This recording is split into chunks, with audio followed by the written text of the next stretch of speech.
Hi guys. So I went to go pick up some sushi, and the poor lady is sitting there back there, and I'm like, oh my gosh, I'm 10 minutes early, I'm so sorry. And she's got the look on her face like, don't rush me. And I'm like, I'm not trying to rush, it's all right. I'm in there just kind of like to listen to music or whatnot. Anyway, just being myself.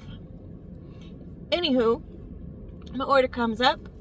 She lets me know. I come on over. I wait for her to package it up. And hey, can I get a side of eel sauce to go with my sushi, please? I said nothing like a little bit more sugar on my fish. And here's where the question is, folks. Why in the world do parents limit our children? I mean, I understand it's for health reasons. We weren't allowed to have sugar growing up. Literally. My sister would go spend their allowance on cake mixes, donuts, ding-dongs, all that stuff. I remember this one time, they got busted. I used to always watch them get in trouble, right? So I always knew, don't cause a problem. I learned from them. Anyway, out came the brown paper bag. They used paper bags back then. Poop, and all the stuff just flowed out onto the little center island. What is this? What is this? Oh my goodness sakes. Note to self, don't buy stuff. Sugar items. And lo and behold, oh my goodness, had I come across some baking chocolate in the pantry. Oh my goodness, that's my dog, and she stole a little piece from my tray, and I was hoping it was not like a a shrimp tail, because that would hurt going down, right? She acts like she's like some kind of rogue animal, but hi, I'm just looking out for you, girl. You all right? All right. She seems like, oh, she's all right. So, I used to always think I would score when I would find the baking chocolate in the pantry, because it's like, oh, look, there's chocolate.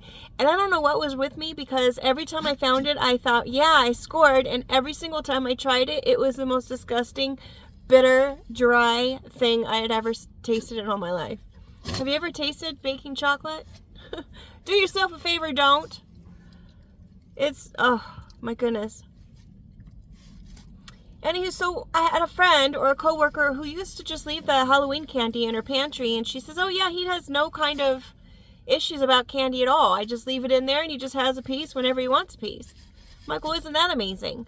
Where it was me, I was restricted from having sugar, and of course I would buy a ding dong or something every lunch break, and every what is it called in between when it's not a lunch, it's just a regular break in junior high school.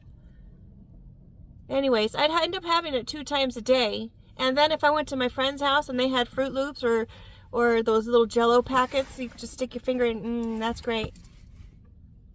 I just had sugar everywhere because we weren't allowed to have sugar, and that's just not right. So I guess the whole thing is, don't restrict. Everything in moderation, and then there's less problems. Less problems. But I do have to say, on a side note, from what I understand, everyone has cancer cells in their body and they're just dormant, but the sugar does activate them and feed them. And white flour and processed foods also feed them. So if you are in a situation where you are dealing with cancer, I am not a doctor. Please do your research.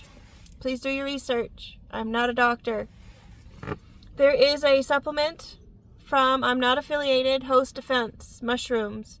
And apparently the man who designed it, there was like a lady, she was like 78 when she told me about this. She was walking around in Whole Foods doing some marketing on some stuff. She's got 3 jobs, and she says, I started taking the Host Defense mushrooms, and she said, I can get out of bed in the morning, I've got energy all day. So that's where I learned it from. And that was years ago, before mushrooms were even such a thing. So she put me onto that, and she said the man who developed it for his mom who had stage 4 breast cancer, and because mushrooms are a good bacteria and cancer is a bad bacteria, it was able to help fight the cancer, and she went into remission. So that was really great news, and that was something that I ended up putting up on my list for keeping your immunity up. But anyways, moderation is where it's at. I understand my parents were doing the best they could, and they truly believe that no sugar is the best way to go. and I am probably healthier nowadays because of it. But I don't know. I kind of think that just putting things out there and saying, hey, if you want it, you can have a little bit, would defeat the purpose of overeating or over shopping. Or like, I was even talking to this guy earlier today, and he even said the same thing. Anytime that someone's restricted from something, it always seems like you want it more, right? If someone says, oh, you can't go shopping today, then it's like, oh my gosh, I really want to go shopping. I really want to. But if someone says, hey, you can go shopping every single day if you want, eventually you're going to get bored of it. I mean, what can you keep buying? Nothing, right? Unless you have an issue where you're I'm sorry, I'm not saying this to be rude, but if you have a hoarding issue where you kind of like buy stuff and just kind of shove it and stack it away, then there's a reason for that. And it's usually based on trauma of something that you couldn't control. And therapy is available for people on a sliding scale. You don't have to pay the person the whole thing. If they participate in a sliding scale, you guys agree to how much you can afford. When I was in college, I did sliding scale payments. I had paid a quarter, 25 cents every time I would go to therapy, right? So it's called a sliding scale. You have to call the different therapy offices and see if that's something that they honor. A lot of times, if it's a therapist that is like going through training or whatnot, that's more of a chance that they're going to be able to have a sliding scale. But please know that those people are supervised by another therapist.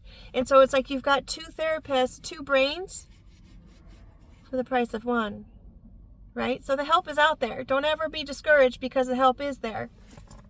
And since we're on this note of information, and it's just coming across my mind because hello, if I know it, I'm going to share it because I want everyone to be able to get all the help that they can so they can get ahead and do whatever they want to do and not be restricted because of they didn't know. As far as going to school, if you wanted to go to school or something, there's financial aid available to you. So if you need education or you want education, there is financial aid that you can go to school.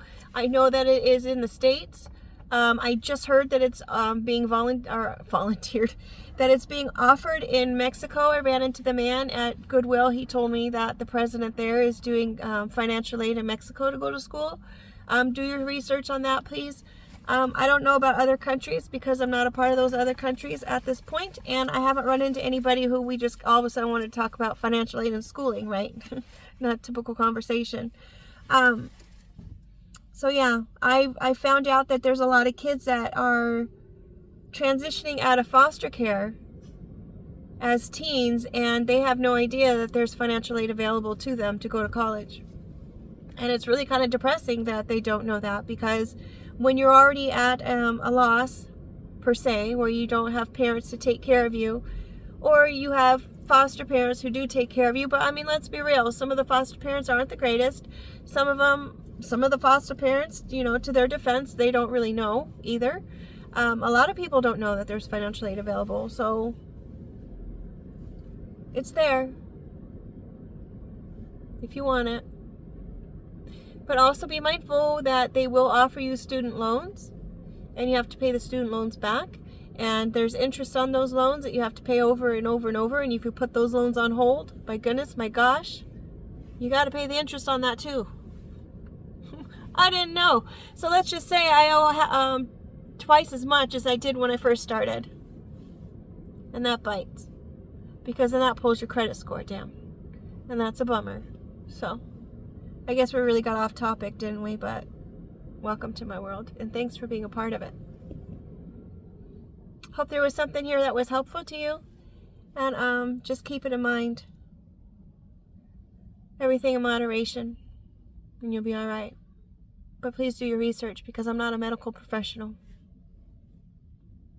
or a financial advisor. Is there anything else I have to say?